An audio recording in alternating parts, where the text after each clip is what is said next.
Memasuki berita yang pertama, pemirsa, dilansir dari Kurs Bank Indonesia, nilai tukar rupiah bertengger di 15.603 per dolar Amerika Serikat. Mata uang Garuda melemah 62 poin dibandingkan perdagangan sebelumnya. Berikut catatan sepekan di minggu terakhir bulan September. Pada 25 September, kurs jual senilai Rp15.459 dan nilai tukar mata uang senilai Rp15.306.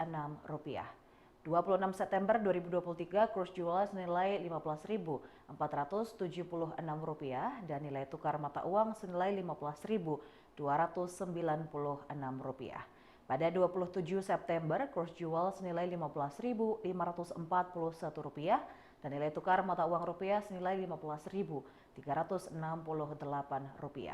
Pada 29 September, kurs jual senilai Rp15.603 dan nilai tukar mata uang senilai Rp15.448.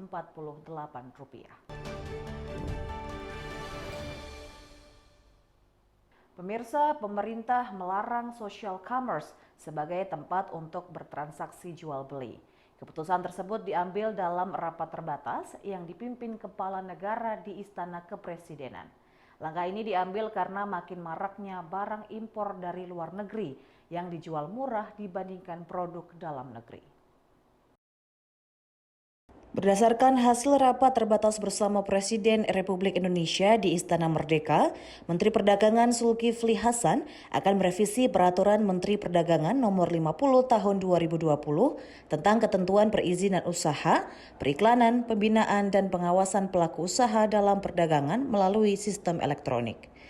Dilansir dari keterangan pers, Mendag Zulkifli Hasan bersama Menkominfo Budi Ari Setiadi dan Menkop UMKM Teten Masduki menyampaikan 3 isi dari revisi Permendag. Peraturan pertama berisi bahwa social commerce tidak diperbolehkan untuk melakukan transaksi jual beli dan hanya boleh memfasilitasi promosi barang atau jasa.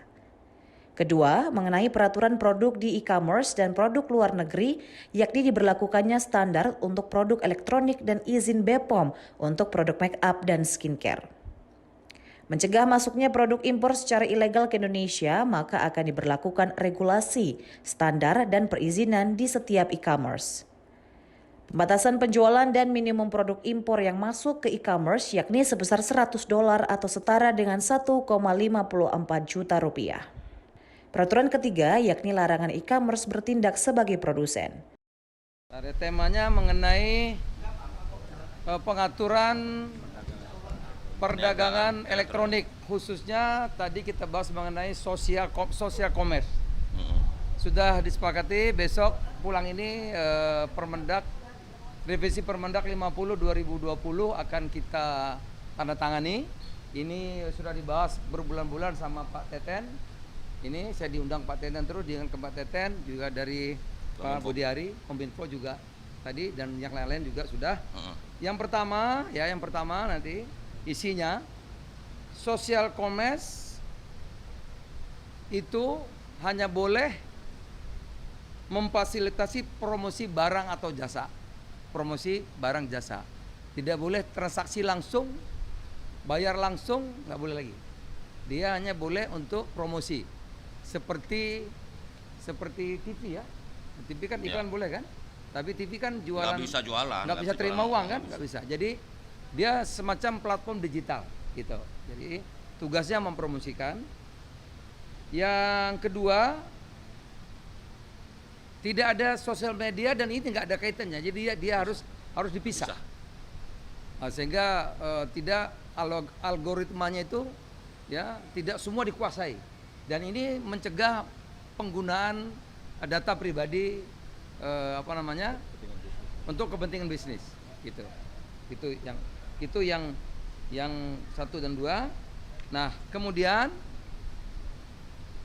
kita juga nanti diatur yang boleh langsung produk-produk yang dari luar nih. Kita sebut dulu negative list, sekarang kita sebut positive list. Yang boleh-boleh. Ya, kalau dulu negative list itu semua boleh kecuali. Kalau sekarang yang boleh, yang lainnya tidak boleh, gitu, diatur. Ya.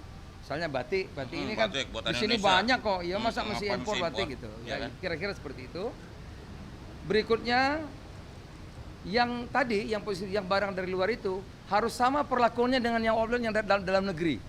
Ya kalau makanan ada sertifikat halal, kalau beauty itu ya, beauty itu harus ada POM-nya gitu, ya kan? Kalau nggak yang jamin siapa? Harus ada izin POM, ada izin POM-nya. Kemudian kalau dia elektronik ada standarnya bahwa ini betul barangnya gitu. Jadi perlakuan sama dengan yang ada di dalam negeri atau offline ya. Kemudian yang ketiga nggak boleh bertindak sebagai produsen. Yang terakhir transaksi kalau impor kita satu transaksi $100 minimal. Kira-kira itu teman-teman.